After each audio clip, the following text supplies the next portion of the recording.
네, 지난주에 말씀드린 것 같이 크리스마스 전 4주부터 시작되는 대강절은 2000년 전에 오신 예수님을 기념할 뿐 아니라 다시 오실 예수님을 앙망하는 절기입니다. 그래서 이번 대강절에는 요한계시록 마지막 2장을 통해서 다시 오실 예수님과 함께 살게 될 천국의 모습을 바라보는 시간을 갖고 있는데요. 오늘은 요한계시록 21장 9절로 21절 말씀을 통해서 천국의 오픈하우스라는 제목으로 은혜를 나누겠습니다. 여러분은 천국이 어떤 곳일지 상상해 보셨습니까? 제가 얼마 전 천국에 관해 재미있는 이야기를 들었는데요. 유난히 정이 좋았던 노부부가 같은 날에 죽어서 천국에 함께 갔다고 합니다. 천국의 진주문 앞에서 천사를 만나서 그들의 맨션으로 갔는데 집에 들어가 보니까 그래닛 카운터탑 키친에다가 100인치짜리 플라즈마 TV가 있는 최고급 주택인 것을 보고 입이 딱 벌어져서 이 집 한 달 렌트비가 어떻게 됩니까? 물어봤더니 천사가 여기는 천국이니까 무료입니다. 그렇게 대답을 했다고 합니다. 그래서 다이닝 룸에 들어가 보니까 알래스칸 킹크랩 레그에다가 주시 스테이크 등 산의 진미가 상다리가 부러지게 가득 차려져 있는 걸 보고 이 음식은 얼마입니까? 했더니 여기는 천국이니까 식사비도 무료입니다. 그래서 맛있게 먹고 뒷마당을 나가 보니까 페블 비치 골프 코스를 무색하게 할 만큼 너무나 아름다운 18홀 코스가 있는 거예요. 그래서 입을 열어서 또 물어보려고 하니까 물어보기도 전에 천사가 물어볼 필요도 없습니다. 여기는 천국이기 때문에 물론 그린 피도 무료입니다 라고 이렇게 대답을 했다고 합니다. 이걸 듣고 있던 남편이 아내를 원망하는 눈초리로 이렇게 착 보더니 여보, 당신이 매일 아침마다 맛없는 브로콜리 주스만 안 해줬어도 우리가 여기 10년 전에 올 수 있었는데 우리가 너무 늦게 온 것 같소 라고 이야기를 했다고 합니다. 천국에 골프장이 있는지는 잘 모르겠습니다. 그러나 이 이야기가 주는 교훈은 천국은 심심하고 재미없는 곳이 아니라 우리의 상상을 초월할 정도로 아름답고 또 말할 수 없는 기쁨과 행복으로 가득 찬 영화로운 곳이라는 것입니다. 마음 같아서는 오늘 여러분과 함께 천국에 들어가고 싶지만 아직 때가 안 된지라 아직 천국에 갈 수는 없고, 그래서 오늘 성경 말씀을 통해서 천국은 어떤 곳인지 천국 여행을 가보는 시간을 가지려고 합니다. 자, 우리들에게 천국의 모습을 자세히 보여주고 있는 요한계시록의 마지막 2장은 천국의 오픈하우스라고 얘기할 수 있을 정도인데요. 우리 먼저 21장 9절 말씀을 함께 읽어보겠습니다. 7 대접을 가지고 마지막 7 재앙을 담은 7 천사 중 하나가 나와서 내게 말하여 이르되 이리 오라, 내가 신부 곧 어린 양의 아내를 내게 보이리라 하고. 자, 이 말씀은 마치 우리가 이제 천국 진주문 앞에 서 있는 것처럼 하나님의 분부로 말세의 7 재앙을 이 세상에 쏟는 그 천사 중 한 명이 우리에게 천국 구경을 시켜줄 테니까 이리 오라 라고 손짓하고 있는 장면입니다. 그런데 이 천사가 무엇을 보여주겠다고 이야기를 했습니까? 신부 곧 어린 양의 아내라고 이야기를 했습니다. 어린 양은 누구를 가리키죠? 하나님의 어린 양인 예수 그리스도를 가리키고 또한 이 신부라는 것은 그리스도의 신부인 교회를 의미하는 말입니다. 지금 이 천국의 새 예루살렘 성을 보여주기 전에 왜 그리스도의 신부인 교회를 보여준다라고 이야기를 했을까요? 지난주에 말씀드린 것처럼 이 천국의 새 예루살렘 성은 2가지의 의미를 갖고 있습니다. 첫째는 성도들이 영원히 살게 될 장소를 의미하고, 둘째는 그와 동시에 그곳에서 살게 될 그리스도의 신부인 성도들을 의미하는 말입니다. 영원한 성 새 예루살렘은 건물일 뿐 아니라 바로 천국의 시민인 여러분들입니다. 할렐루야. 그러므로 우리가 보게 될 천국의 모습이 장차 우리가 살게 될 하늘나라일 뿐 아니라 이 땅에서 그리스도의 신부로 사는 바로 여러분과 저의 모습이 되어야 한다라는 것을 깨달으시고 이 세상에서 천국을 보여줄 수 있는 성도의 삶을 사는 여러분 되시기를 주의 이름으로 축원합니다. 본문을 통해 발견하는 첫 번째 사실은 천국은 하나님의 영광으로 빛나는 곳이다라는 사실입니다. 자, 천국이 어떤 곳이라고요? 하나님의 영광으로 빛나는 곳입니다. 요한계시록 21장 10절로 11절 말씀을 보면 성령으로 나를 데리고 크고 높은 산으로 올라가 하나님께로부터 하늘에서 내려오는 거룩한 성 예루살렘을 보이니 하나님의 영광이 있어 그 성의 빛이 지극히 귀한 보석 같고 벽옥과 수정같이 맑더라. 자, 우리를 천국으로 인도하는 분이 누구라고 그랬습니까? 성령이 인도하신다고 그랬어요. 그러므로 항상 성령 하나님의 인도를 따라 사시기 바랍니다. 자, 그런데 하늘에서 내려오는 거룩한 성 예루살렘에 대해서 사도 요한이 바른 첫 번째 인상이 무엇입니까? 천국은 하나님의 영광으로 반짝반짝 빛나는 곳이라는 거예요. 성경에 보면 시대에 따라 하나님의 영광이 다른 곳에 임했음을 알 수 있습니다. 구약 시대에는 하나님의 영광이 성막에 또 성전에 거했고, 신약 시대에 이르러서는 그의 교회에 하나님의 영광이 임했고요. 또 예수님의 재림 후에는 하나님의 영광이 새 예루살렘 성에 거할 것이다 라고 이야기를 하고 있습니다. 자, 여러분은 하나님의 영광을 바라본 적이 있으십니까? 역대하서에 보면 솔로몬이 성전을 건축하고 온 백성들을 불러서 오케스트라 연주에 맞추어 여호와를 찬양하라, 그의 선하심이 영원함이로다 라고 찬양하였을 때 하나님의 영광이 임했다라고 이야기했는데, 역대하 5장 13, 14절을 통해서 하나님의 영광의 임재의 모습을 한번 같이 보겠습니다. 그때 여호와의 전에 구름이 가득한지라 제사장들이 그 구름으로 말미암아 능히 서서 섬기지 못하였으니 이는 여호와의 영광이 하나님의 전에 가득함이었더라. 하나님의 영광이 성전을 채웠을 때 제사장들이 더 이상 선체로 예배를 인도할 수가 없었습니다. 그래서 모두 다 엎드려 하나님의 성호를 찬양했다고 했어요. 하나님의 임재에 감격하여 감히 서 있지 못하고 하나님 앞에 납작이 엎드려 하나님을 찬양하는 모습, 이것이 바로 참된 천국의 모습입니다. 이것이 사도 요한이 바라본 천국의 모습과도 동일합니다. 요한계시록 7장 11절 12절에 보시면 모든 천사가 보좌와 장로들과 네 생물의 주위에 서 있다가 보좌 앞에 엎드려 하나님을 얼굴을 대고 하나님께 경배하여 이르되 아멘, 찬송과 영광과 지혜와 감사와 존귀와 권능과 힘이 우리 하나님께 세세토록 있을지어다 아멘 하더라. 하나님의 찬란한 영광의 모습을 본 천사들과 24장로들이 어떻게 했다고요? 얼굴을 땅에 대고 엎드려 아멘, 찬송과 영광과 존귀와 감사와 권능과 힘이 하나님께 세세토록 있을지어다 라며 하나님께 경배했다고 그랬어요. 하나님의 놀라우신 영광의 모습을 보고 엎드려 하나님께 경배하는 그곳, 그것이 바로 천국의 모습이라는 것이죠. 이 세상에 줄 수 없는 기쁨과 즐거움, 행복을 경험할 수 있는 곳이 바로 이 예배의 자리라는 것입니다. 아까 읽은 계시록 21장 11절 말씀에 보면 하나님의 영광이 거했던 새 예루살렘의 모습이 어땠다고 했습니까? 11절에 하나님의 영광이 있어 그 성의 빛이 지극히 귀한 보석 같고 벽옥과 수정같이 맑더라 그랬어요.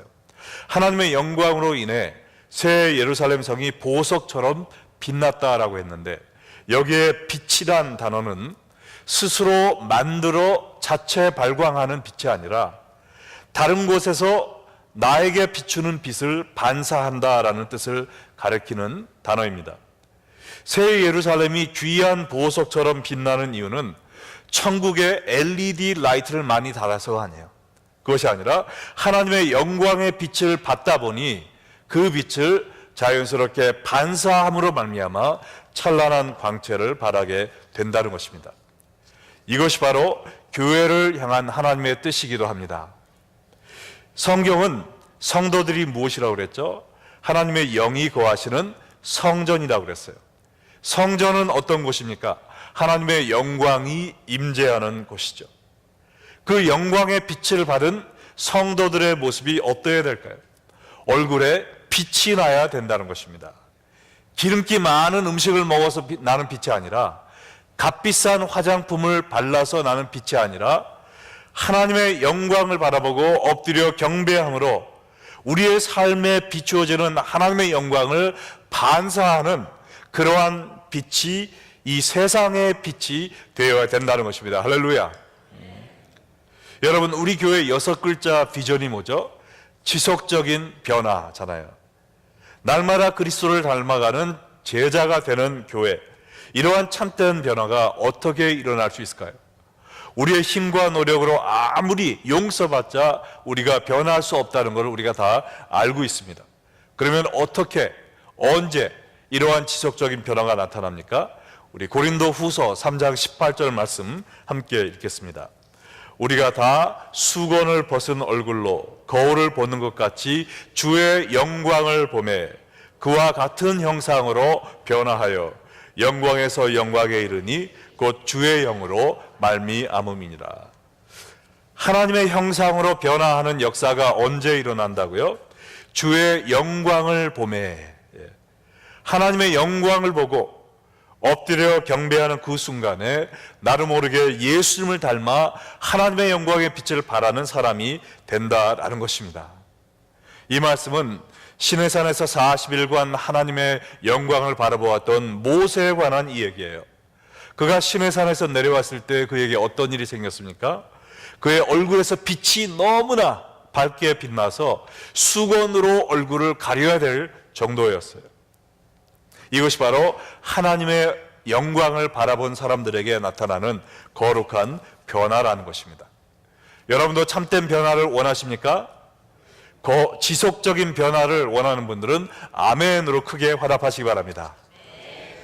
자, 여러분이 진실로 지속적인 변화를 원하신다면 다른 방법 없습니다. 한 가지, 하나님의 영광을 바라보시기 바랍니다.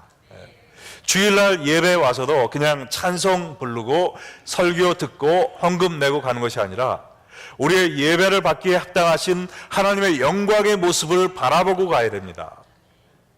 여러분이 구역에 가고 선교회 가고 성도들끼리 친교 모임을 가질 때도 우리가 그저 몇 마디 이야기 나누고 집에 가는 것이 아니라 두세 사람이 모인 곳에 함께 하시는 예수님의 거룩한 모습을 바라보고 가는 사람들이 되어야 돼요. 우리가 어디에 있든지 무엇을 하든지 간에 내가 있는 그곳에서 하나님의 영광과 성령의 임재를 바라보기 위해서 몸부림치는 사람이 될 때 하나님의 영광이 우리를 비추시고 우리는 그 영광의 빛을 세상에 반사하는 세상의 빛이 된다는 것입니다.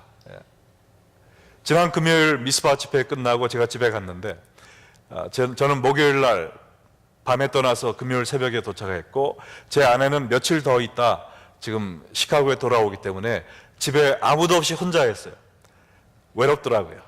그래서 그냥 유튜브에서 설교 한 편을 봤습니다. 근데 회개에 관한 이 설교였는데 그 침대에 누워서 잠을 청하면서 설교를 보다가 하나님의 영광이 임하시는 걸 경험한 거예요. 막 가슴이 막 찔려서 어쩔 줄 모르겠는 겁니다. 그래서 잘라고 누웠다가 회개 기도하다가 잠이 들었어요. 비록 혼자 잠을 청하는 그 자리였지만 하나님의 말씀이 선포되는 것을 듣는 그 순간에 하나님의 영광이 함께하는 것을 제가 경험을 했어요. 그리고 그 다음날 일어날 때도 얼마나 제가 기분이 좋았는지 마음이 가벼웠는지 하나님의 영광을 바라보고 나니까 정말 꿀맛 같더라고요. 할렐루야. 네. 여러분이 어디에 있든지 간에 주님, 제가 오늘 예배만 보고 가는 것이 아니라 하나님의 살아계신 영광의 모습을 발견하기 원합니다. 하나님의 아름다우신 그 얼굴, 주님의 놀라우신 그 은혜를 체험하고 가기 전에는 제가 주님을 놓아드리지 않겠습니다 라는 간절한 마음으로 주님 앞에 임할 때 하나님의 영광이 여러분과 함께 할 줄로 믿습니다. 네. 자, 천국은 어떤 곳이냐? 하나님의 영광으로 빛나는 곳이고 이것이 바로 성도들의 모습이 되어야 된다는 것이죠. 두 번째는 천국은 모든 민족을 위한 거대한 곳입니다. 천국이 어떤 곳이라고요? 모든 민족을 위한 거대한 곳이에요. 12절과 13절 말씀을 보시기 바랍니다. 크고 높은 성곽이 있고 12문이 있는데 문에 12천사가 있고 그 문들 위에 이름을 썼으니 이스라엘 자손 12지파의 이름이라. 동쪽에 세 문, 북쪽에 세 문, 남쪽에 세 문, 서쪽에 세 문이니. 자, 천국의 새 예루살렘 성 주위에 성벽이 있는데 크고 높은 성벽이라고 그랬습니다. 우리의 힘으로는 도저히 넘을 수 없는 성벽이죠. 아마도 이 시카고 윌리스 타워보다 더 높은 성벽일 거예요. 그러나 하나님은 이 영광의 성에 모든 민족이 들어올 수 있도록 문을 만들어 놓으셨는데 한두 개의 문이 아니라 몇 개의 문이에요? 동서남북 3개씩 도합 12개의 문을 만들어 놓으셨어요. 이것은 세계 어디서나 누구든지 언어와 문화와 민족을 초월하여 모든 사람들이 회개하고 구원받기 원하는, 그래서 천국에 들어오기를 원하는 하나님의 간절한 마음을 보여주고 있다고 믿습니다. 하나님은 온 세계 모든 사람들이 들어와도 부족하지 않을 만큼 천국을 크고 거대하게 지으셨어요. 16, 17절 보시기 바랍니다. 함께 읽겠습니다. 그 성은 네모가 반듯하여 길이와 너비가 같은지라. 그 갈대자로 그 성을 측량하니 12,000 스타디온이요 길이와 너비와 높이가 같더라. 그 성곽을 측량하며 144 규빗이니 사람의 측량 곧 천사의 측량이라. 자, 천국의 새 예루살렘은요, 오늘 말씀에 의하면 길이와 넓이와 높이가 같은 정사각형으로 생겼습니다. 근데 이 성의 길이와 넓이와 높이가 각 12,000 스타디온이라고 그랬어요. 근데 이것은 상징적인 숫자일 수도 있지만 17절에 보니까 사람의 측량을 썼다라고 이야기를 했습니다. 그러므로 이것이 실질적인 천국에서 사람들이 살게 될 새 예루살렘 성의 규격일 수도 있어요. 만약에 그렇다라고 가정을 한다면 12,000 스타디온이 요새 치수로 하면은 1,400마일입니다. 동으로 1,400, 서로 1,400마일이면 현재 미국 땅의 4분의 3 크기예요. 그리고 아시아에 있는 인디아보다 더 큰 땅입니다. 근데 놀라운 것은 천국은 1층이 아니라 우리가 살 새 예루살렘 성은 1,400마일의 높이의 그런 건물이라고 생각할 수가 있어요. 자, 1,400마일의 높이라고 치면 여러분 아주 최고급 콘도가 각 층당 높이가 얼마나 됩니까? 한 12피트 정도 된다면 아주 고급 그런 호텔 같은 곳이잖아요. 그래서 한 층에 12피트를 잡고 제가 계산기를 두드려 봤더니 14마일이 몇 층이 나오는지 아세요? 60만 층이 나옵니다. 60만 층. 자, 그러면 우리가 상상의 날개를 펴서 천국에 몇 명이 살 수 있나 한번 계산을 해보겠어요. 자, 한 층에 인디아보다 넓다고 그랬죠? 인디아의 지금 인구가 1.3 빌리언입니다. 13억이에요. 그거를 10억만, 1빌리언만 치겠습니다. 계산하기 좋게. 그러면 60만 층에 각 층에 1빌리언씩 산다. 그러면 몇 명이 들어가는 거예요? 600,000 빌리언. 한국말로는 어떻게 읽어야 되는지 모르겠어요. 자, 근데 지구 역사상 태초부터 지금까지 살았던 모든 사람들을 다 합하면 몇 명쯤 될까? 과학자들에 의하면 1,100억입니다. 110 billion people이에요. 그러면 600,000 빌리언이 들어갈 수 있는 자리에 110 빌리언을 집어넣으면 그거는 천국이 수용할 수 있는 사람 숫자의 5,500분의 1밖에 안 되는 겁니다. 이렇게 어마어마하게 크다는 거예요. 자, 한 발자국 더 나가서 제가 와이프가 없으니까 별 계산을 다 했습니다. 그래서 자, 이 천국에 110 billion people이 들어간다고 생각하고 한 사람마다 집을 하나님이 주신다면 그 집 사이즈가 얼마나 될까 두드려 봤어요. 그랬더니 각 사람마다 집 크기가 58,000 스퀘어 피트예요. 58,000.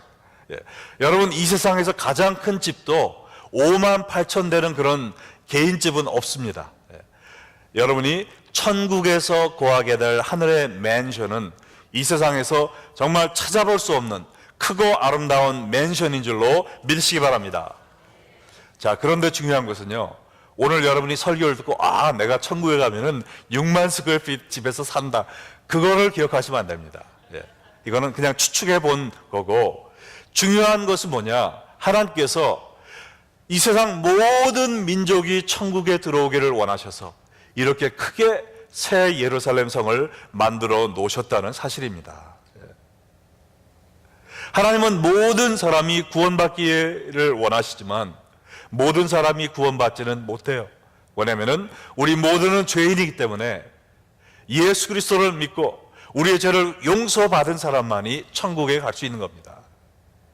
그러므로 이 새 예루살렘, 12개의 문이 있는 새 예루살렘이 성도의 모습이라면 그것이 무슨 뜻일까요?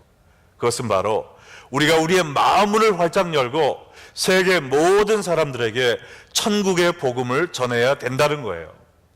그것이 바로 천국의 시민이 될 성도들의 생활입니다. 할렐루야. 이것이 바로 우리 교회가 매주 각 구역과 선교회가 돌아가면서 노방전도 나가는 이유입니다. 왜냐하면 하나님은 이 천국이 모든 민족으로 가득 차기를 원하고 계시기 때문에 그래요. 우리 각 구역과 선교회는 돌아가면 1년에 2번만 나가면 되지만 우리 교우들 가운데 그것이 아니라 매주 나가는 분들도 있습니다. 할렐루야. 그분들 가운데는 80이 넘은 고령임에도 불구하고 매주 이 말씀을 들고 복음의 씨앗을 뿌리기 위해 나가는 분들을 볼 때 정말 제 고개가 숙여집니다. 천국의 빛을 비추고 있는 그리스도의 신부의 모습이죠. 또 감사한 것은 한국 사람만을 위해 전도하는 것이 아니라 외국인들에게도 활발하게 전도하는 분들이 많다는 거예요. 우리 한어 회중 가운데 같이 일하는 직장 동료, 옆에 있는 또 사람들, 이웃들을 영어 예배로 전도하는 분들이 점점 많이 생기고 있어요. 그래서 우리 영어부 목사님에게 소개해드리고 또 영어 예배에서 같이 옆에 앉아서 예배드리고 또 한어 예배에 와서 또 예배를 드리는 분들도 많이 있습니다. 한국 사람들만 바라보는 것이 아니라 모든 민족을 향해 이 복음을 전하고 있는 사람들이 많이 생겨나는 것에 대해서 하나님이 무척 기뻐하실 줄 믿습니다. 그리고 이 시카고에서뿐만 아니라 땅끝까지 이르러 복음을 전하는 그리스도의 신부가 되어야 됩니다. 그리고 안전하고 편안한 곳뿐만 아니라 힘들고 위험한 곳에 있는 사람들에게도 복음을 들고 찾아가야 돼요. 그래서 내년 4월 21일 부활절 예배를 마치고 그날 저녁에 우리가 단기 선교팀을 터키에 파송하게 됩니다. 실크웨이브 미션과 함께 터키에 있는 무슬림 난민들에게 복음을 전하기 위해서 우리가 그 땅을 밟게 될 거예요. 450만 명의 무슬림 난민들을 터키 땅으로 옮기셔서 그들이 생명의 위협을 느끼지 않으면서도 복음을 받아들일 수 있도록 역사하시는 하나님의 귀한 일을 목도하게 될 것이고 거기에 참여하게 될 거예요. 이 사역을 위해서 여러분들 지금부터 기도로 준비하시기 바랍니다. 정말 하나님의 성도, 그리스도의 신부인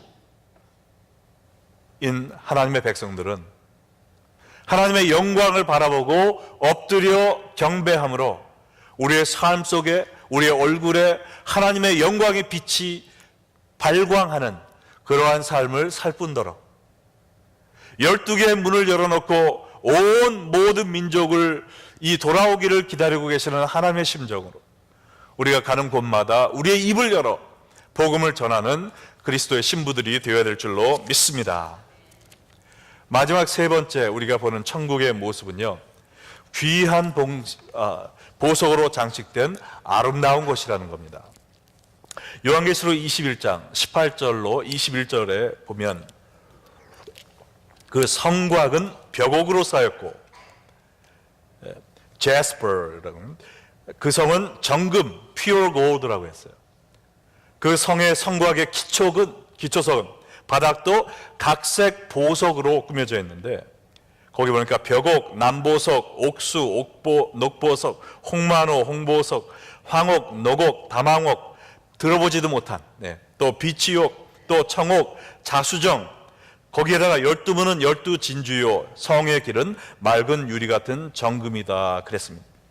이것은 지금 사도 요한이 천국의 모습을 봤는데 어떻게 표현할 바를 모르는 거예요. 그러니까 세상에서 가장 아름다운 모든 보석을 갖다가 지금 비교하면서 이것 같은 저것 같은, 그러나 그 보석으로도 표현 못하는 아름다운 곳임을 지금 이야기하고 있는 것입니다. 여러분, 해외여행 좋아하시는 분들 한번 손 들어보세요. 한 분밖에 안 계세요? 이거 죄 아닙니다. 손 들어도 괜찮아요. 해외여행 좋아하는 분. 아직도 손을 못 드는 분이 많이 계시는데, 저도 여행하는 거 좋아해요. 여러분 다 여행하는 거 좋아하죠. 우리가 여행해서 멋있는 데 어디 있습니까? 나이아가라 폴, 거기 가면은 와 소리 나죠. 그 다음에 제가 가본 곳 가운데 캐네디언 락키스, 거기에 가보면 정말 웅장하고 입이 벌어지더라고요.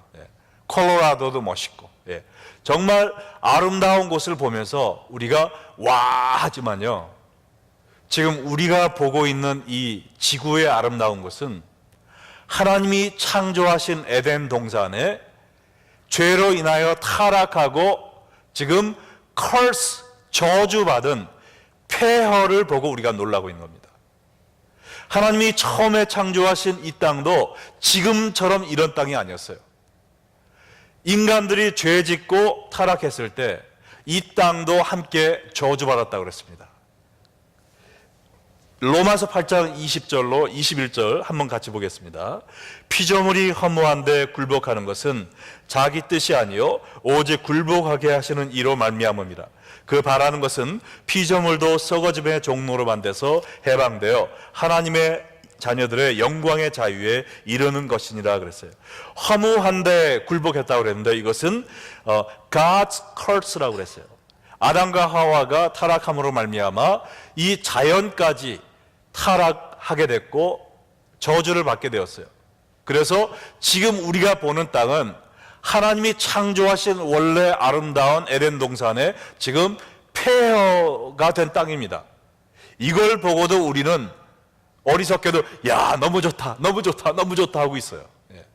자, 그런데 지금 하나님이 창조하고 계신 이 천국은 얼마나 아름다울까요?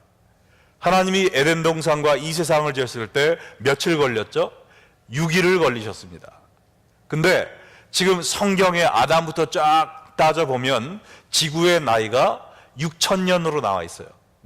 자, 6일 지은 에덴 동산도 지금 우리가 상상할 수 없을 만큼 아름다운 땅이었었는데 하나님이 6,000년을 지금 짓고 계신 새 예루살렘 성과 천국은 얼마나 아름다운 곳일까요?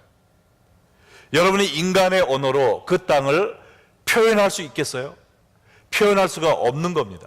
그러니까 인간들이 생각하는 가장 아름답다 하는 보석을 갖다가 지금 표현을 하려고 몸부림을 치고 있는 거예요.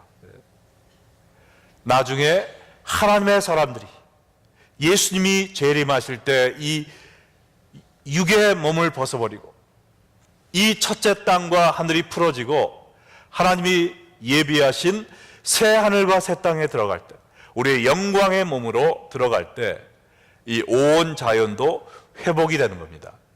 그래서 하나님의 자녀들의 영광의 자유에 이 자연도 참여하게 되는 거예요. 그때 천국에는 정말 관광 사업이 놀랍게 펼쳐질 겁니다. 그 아까 얘기한 그거는 우리가 사는 그 빌딩 새 예루살렘 성만 얘기하는 것이고 새 하늘과 새 땅, 정말 곳곳마다 하나님이 숨겨놓으신 놀라운 신비로운 아름다움이 우리를 기다리고 있을 거예요. 할렐루야. 어마어마한 장관, 그 모습인 새 예루살렘 성, 이것이 바로 천국의 모습일 뿐만 아니라 여러분과 저의 모습이라는 것이죠. 이 세상이 우리를 바라볼 때 죄악으로 타락하여 똑같은 예수 안 믿는 사람들처럼 똑같은 추악한 죄를 짐으로 말미암아 온갖 오염되고 얼룩져 있는 그 모습이 아니라 예수 그리스도의 보혈로 깨끗이 씻음받아 이제는 정말 천국의 모습처럼 아름답게 변화돼가는 그 모습이 여러분과 저의 모습이어야 된다는 말씀입니다. 우리가 어떻게 그런 모습을 찾을 수가 있을까요? 여기에 이 천국은 그리스도의 뭐 같은 모습이라고 그랬죠? 신부 같은 모습이라고 그랬죠. 여러분, 한 여인이 일생을 통해서 가장 아름다운 때를 꼽으라고 하면 언제일까요? 결혼식 하는 그날입니다. 결혼식 하는 그날. 제가 우리 딸 결혼한 사진을 그날 보여줄까 말까 하다가 보여주면 우리 딸이 좀 안 좋아할 것 같아요. 제가 늦지는 않았어요. 근데 정말 제 전화로도 찍었는데도 너무너무 우리 딸의 모습이 아름다워서 제가 이 전화기에 간직하고 가끔 볼 정도로, 그 결혼식 전에는 신부들이 뭘 합니까? 평소에 안 하던 운동을 막 하더라고요. 다이어트하고 평소에 안 가던 미자원에 가서 또 피부 관리를 막 받고, 막 이거 영양제 떡칠하듯 막 하고 머리도 후카시 하고, 정말 그 결혼식 날, 제가 결혼식 했던 그 날 우리 아내도 그랬지만 정말 우리 딸의 모습이 환상적인 그런 아름다움이었어요. 왜요? 신랑을 맡기 위해서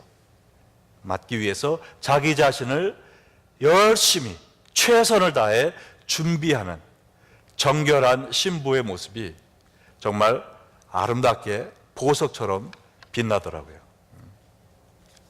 우리는 언제 어떻게 천국의 아름다운 모습을 회복할 수 있습니까?